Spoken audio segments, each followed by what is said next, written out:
The following is a brief set of instructions on how to play the Dead Poets game. Most of you have probably never heard of this ancient phenomenon that circled around England in the late 1800s during the Industrial Revolution. This practice can still be used by certain people, but I must warn you that what you will partake in is extremely dangerous. You must follow all instructions perfectly, or else your life will forever be endangered. Now, you might be asking yourselves, what is the Dead Poets game? In the late 1800s, stories of ghosts and goblins were circling all throughout Northern Europe. Everybody only thought of these spirits as mere fairy tales. It was, of course, all too true. When one night at the London Theatre, someone performed this exact game in front of a large audience. This man was a psychic, who was mostly renowned for his unbelievable talent and precognition. Alexander Kingsley was his name. He mostly performed magic tricks and various other acts of illusion that even I can't figure out, one of which he seemingly cut off his own foot and then reattached it in only 60 seconds. Of course, I'm just getting sidetracked. With the craze of ghosts and demons becoming famous throughout the world, Alex used this to his advantage. He was going to play a little game that he heard of and wanted to test if it was real or not. The items needed are a table, 2 chairs, a candle, and 2 glasses of wine. You'll see why later. Alexander heard of the tale of what would happen if he played the game and thought it would be a good idea in order to bring in profit. You see, at the time his tricks had, well, gotten a little stale, if you know what I mean. The idea of actually summoning a ghost on stage was a perfect idea to reel in a crowd. Soon posters and advertisements were plastered all across London. Come and see Mysterious Ace, for tonight at 8 o'clock he will summon the undead from their peaceful slumber. Come and see for yourself at the London Theatre House. Of course, this was back when literally everyone was gullible idiots. Although, nothing has really changed, now has it? At that very night, Alex, or Ace, was going to perform the game improperly. He wasn't acquainted with the key rules one has to follow. The rules. 1. You have to be alone. 2. You have to do it in a place of where someone has died. 3. You have to take everything seriously. Alex was disrespecting these rules to the core, and the punishment for not following these rules are, well, you'll see later. The setup you have to follow is that you have to be in the vicinity of where someone has recently passed away. In fact, you need to place your table on the exact place in which they have died. You need to put your chair where the victim's head was pointing, and the other where the legs were. It also matters who died. It needs to be the body of a poet, hence the name. A poet can also be described as a calm, well-spoken, and nice soul. So, if your husband was a very humble and collected person, then you can play this game. The reason for this is because when you'll contact the spirit, it'll often take the shape of a soul trapped in that area. If you want to have a nice conversation with the soul, you wouldn't want it taking the shape of a demon, now would you? This brings us to the first rule.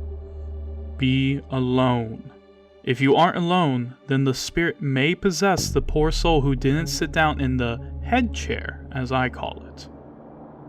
And trust me, it is very hard to save a soul from this fate. If the other person gets possessed, the ghost will have full control over the body. Sometimes, if it's a demon, then your friend may do unspeakable things to you and anyone around him or her.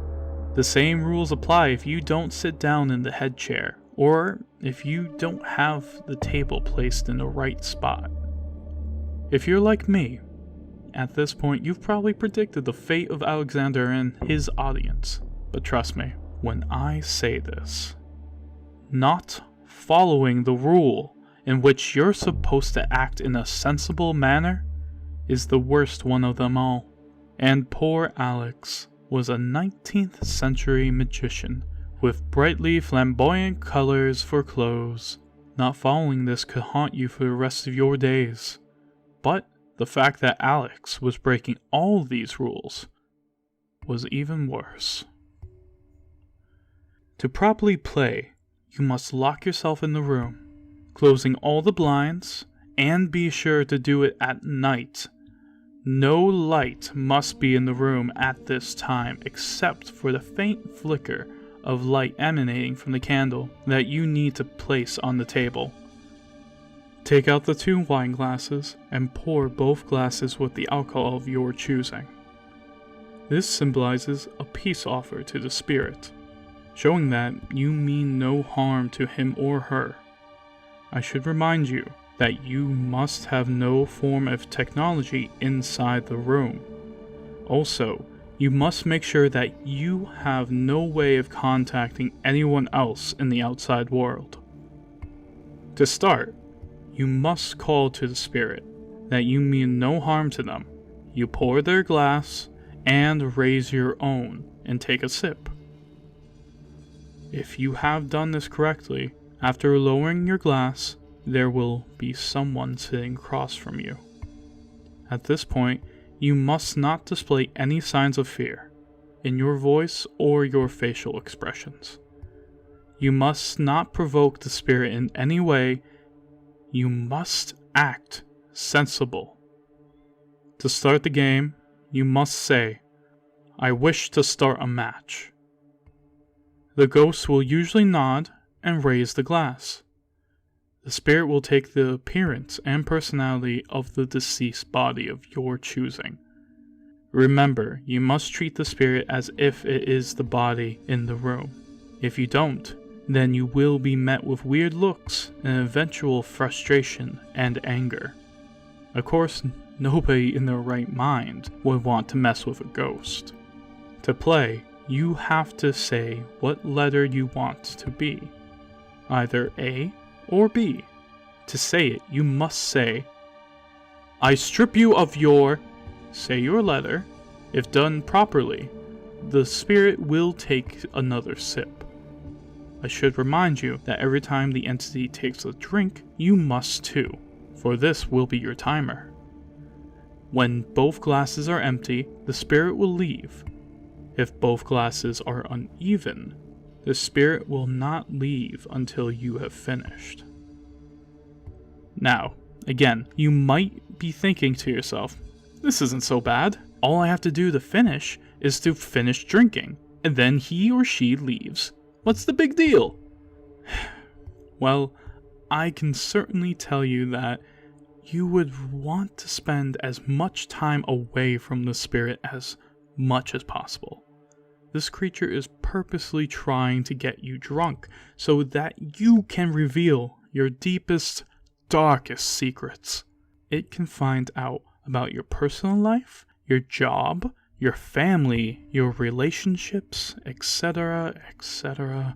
This is just a way so the spirit can enter your mind and slowly dissolve it, just by choosing choice words. It can cause some people to commit suicide. Some entities have powers and abilities that we are yet to fully understand. Angering, pleasing, or agitating a spirit like this can have dire consequences. The game plays like this.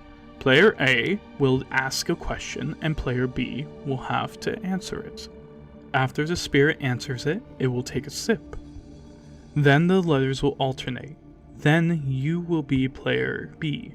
The spirit will ask a question and then take a sip. You can ask any question you want, and so can he or she. You keep alternating until both run out of wine. When this happens, whoever is player A, when the wine runs out, automatically wins the game. If you win, the spirit raises his or her glass and walks into the shadows. Remain seated even when they've returned to their rightful place. Blow out the candle, turn on the lights, and exit the room. It sounds relatively easy, doesn't it? Of course, what happens when you lose is a whole other story. If you lose, then the spirit will blow out the candle. Turning on the light is probably the best defense mechanism against the spirit. Ghosts aren't drawn to the light and often avoid it. Still, that doesn't mean you're safe. The spirit may start following you through your life. Every time you go into a dark room, you'll see it just out the corner of your eye. Whenever you look into a mirror, you'll see it standing right behind you. It will stalk you and hunt you until you finally muster up the courage to say these words. This soul is yours. It is yours to do business with. If you say this successfully, then you black out. You will wake up in a room similar to your own, except darker and stranger. There is no doors or windows, just a bed. The spirit now has your soul, and it can choose to do whatever it wants with your body. Think of this strange room as a sort of waiting room. As soon as someone else wants to play, you will be summoned and forced to play. If you lose, then you will be forced back into the room, and you will have to wait again. Sounds pretty fucking easy, doesn't it? Usually you are the only person in this dimension, and until you are summoned, nobody else can enter.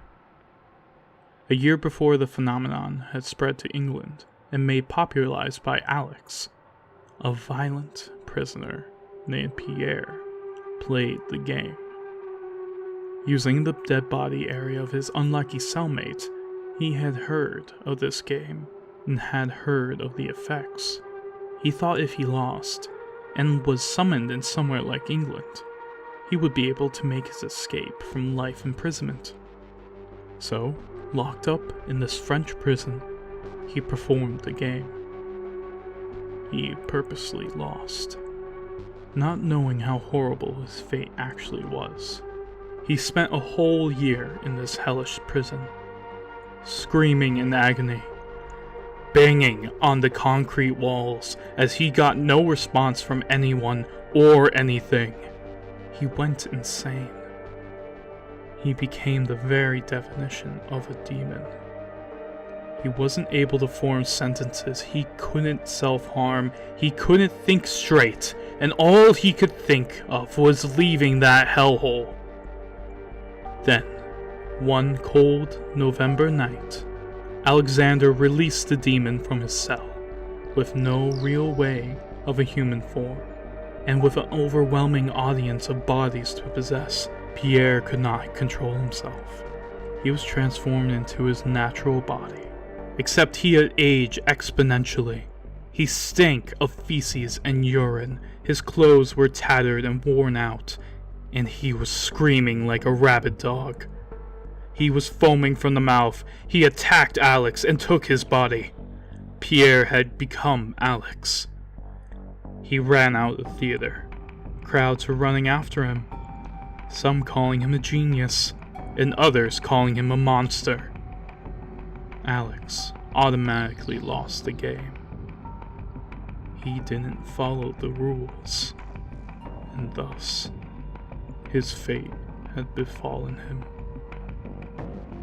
And so, if you learned anything from this, do not take the risk by playing this game. It will ruin you. It will destroy you. It will dismantle the very fabric of your world. If you do choose to play this game, I suggest playing alone.